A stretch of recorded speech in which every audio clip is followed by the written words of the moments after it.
有许多废弃的课桌椅，如果丢弃真的很可惜。当然，这样的事情是绝对不会在客家庄里面发生的。因此，今天11节的感动时刻，我们就要带您到新竹的新兴国小来拜访一位志工李美雪。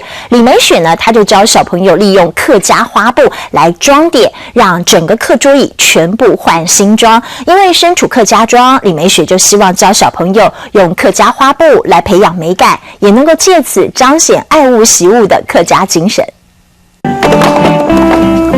校园桌椅换新装，变成了客家花布椅，五彩缤纷，很抢眼。而这些都是客庄学生 DIY。我们把前面的搬了几张出来。校园内很多废弃的课桌椅丢掉很可惜，所以学校的志工妈妈李美雪突发奇想，利用客家花布帮他们换新装。磨平来，磨到很平的时候，我们再刷上要的颜色，我们再搭上我们自己喜欢的花布，好，有自己的风格的，那我们就可以跟它变身穿新衣服了。老师家长把上好亚克力漆的桌椅交到小朋友手里，再由小朋友替桌椅装点色彩。来，好，来把它拉平来。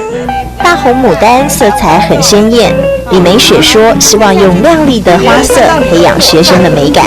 那如果用客家花布来讲的话，他们对这个鲜艳的东西比较能接受，好，然后透过教他们怎么去认识颜色，来搭配颜色，哈，然后可以让他们了解更多美的东西。对，好了，这样就好了。很棒。经过学生巧手，客家油桐花也成了一幅美丽的图画。它有一点点紫配黄是最漂亮的，好，最出色的，最引人注意的。从中间往外。团队精神再加上自己创作，独一无二的座椅，让小朋友们更珍惜。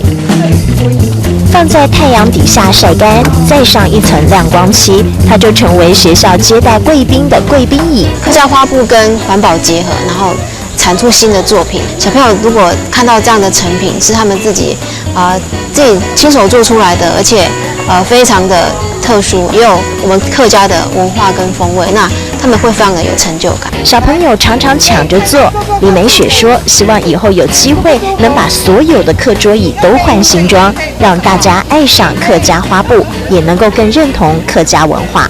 那客家花布这一块，我觉得说这文化认同也是很重要的，一次一次的成就感，他认同自己，他才有办法了解自己的文化。